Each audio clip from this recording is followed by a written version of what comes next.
Hello friends, आज हैं हम एक बड़े सब स्टेशन पर जहां से पूरे एरिया को सप्लाई मिलती है। ये हमारा 33 की सप्लाई है।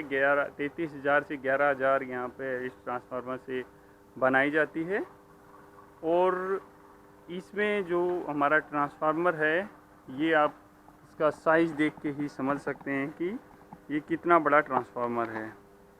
ये हमारा 5 MVA का ट्रांसफार्मर है, यानी कि हमारा 5000 KVA। इसके बारे में मैं थोड़ा बताता हूँ आपको कि इसमें क्या कुछ लगा हुआ है। ज़्यादा इसके पास नहीं जाएंगे क्योंकि 33 की लाइन है, थोड़ा सा डिस्टेंस हमें रखना चाहिए उससे। तो लाइट की वजह से हो सकता है कि थोड़ी क्लियरिटी की कमी रहे, बट मैं पूरी कोशिश कर रहा हूँ कि क्लियरिटी की कमी नहीं रहे। जो ट्रांसफार्मर होता है हमारा, ये म्यूचुअल इंडक्शन के सिद्धांत पर काम करता है। म्यूचुअल इंडक्शन का सिद्धांत क्या है? जब हम किसी दो कॉइल हमारी होती हैं, किसी एक कॉइल में हम सप्लाई देते हैं और दूसरी कॉइल को उसके पास में रख देते हैं, तो वह एनर्जाइज हो जाती है इलेक्ट्रोमैग्नेटिक फोर्स से। तो यही हमारा म्यूचुअल का सिद्धांत है। इसमें हमारी 3 कोर लगी हुई हैं,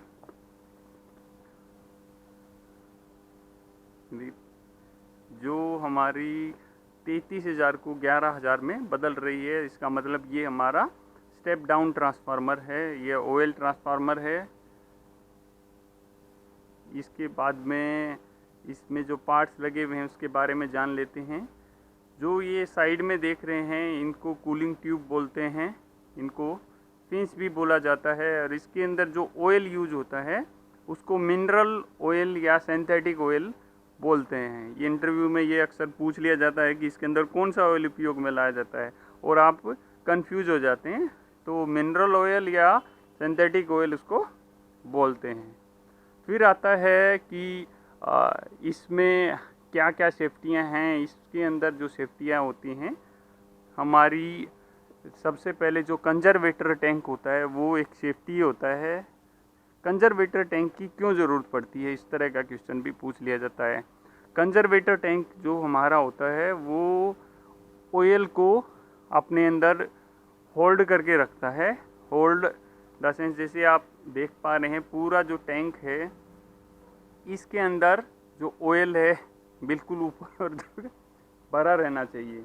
अगर वो वाइंडिंग के ऊपर तक ऑयल नहीं रहेगा तो वाइंडिंग के जलने का खतरा ज़्यादा रहता है, तो इसलिए ऑयल पूरा भरा रहता है।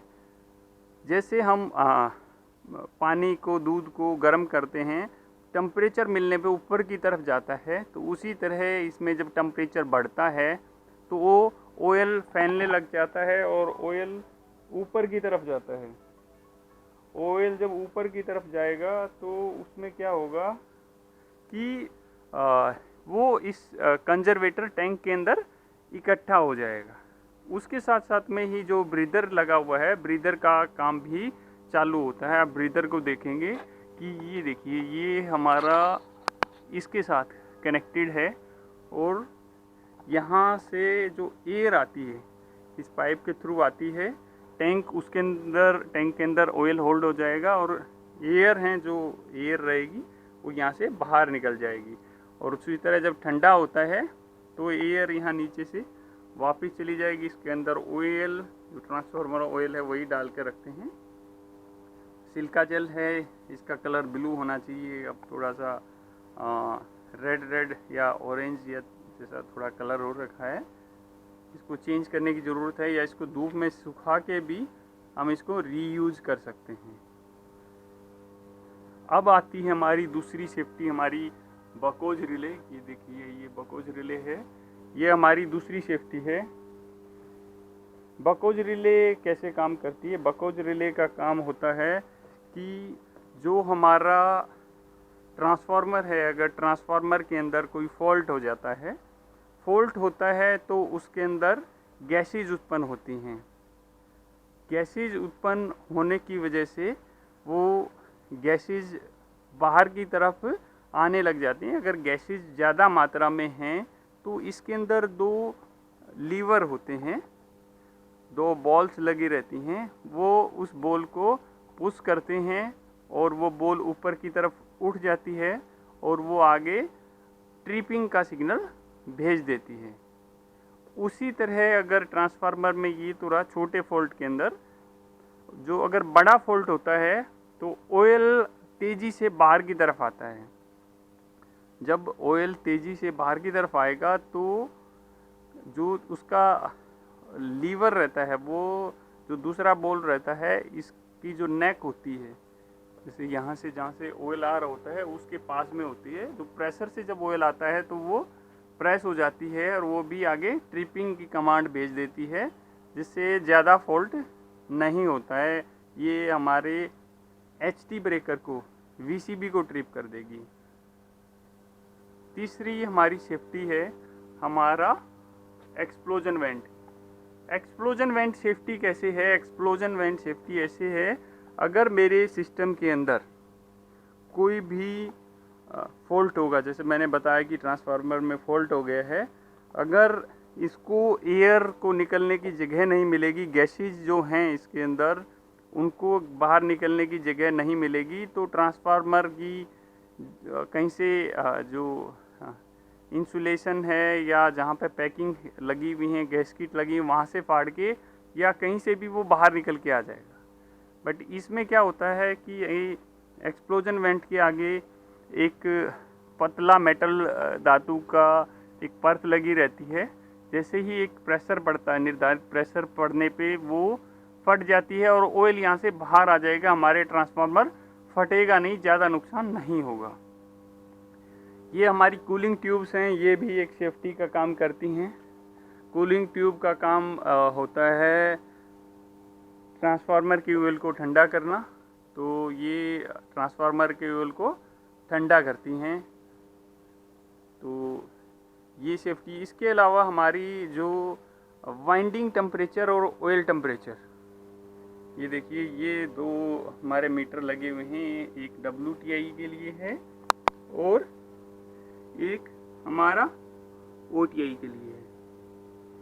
वाइंडिंग टेम्परेचर और जो ऑयल टेम्परेचर है, जब ये टेम्परेचर एक निर्धारित मान से ज़्यादा हो जाता है तो वो पहले अलार्म भेजते हैं कि टेम्परेचर बढ़ रहा है, उसका प्लीज़ कुछ कीजिए। लोड कम करके हम टेम्परेचर को कंट्रोल कर सकते हैं। तो हमें उस कंडीशन में अपना लोड थोड़ा सा कम कर देना है। क्रिटिकल लोड है उसको ऑन रखेंगे, बाकी लोड को ऑफ कर देंगे, तो टेम्परेचर आगे नहीं बढ़ेगा।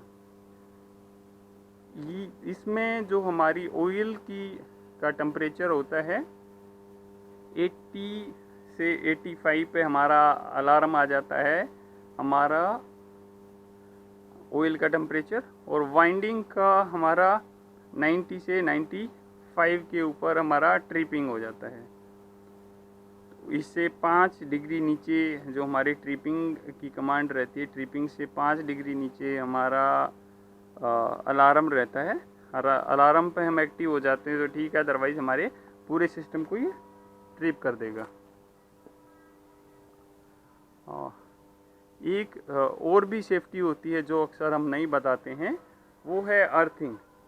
अर्थिंग है, ट्रांसफार्मर को अच्छी तरह कम से कम 2 अर्थिंग से इसको कनेक्ट करके रखना चाहिए सेफ्टी पर्पज़ के लिए।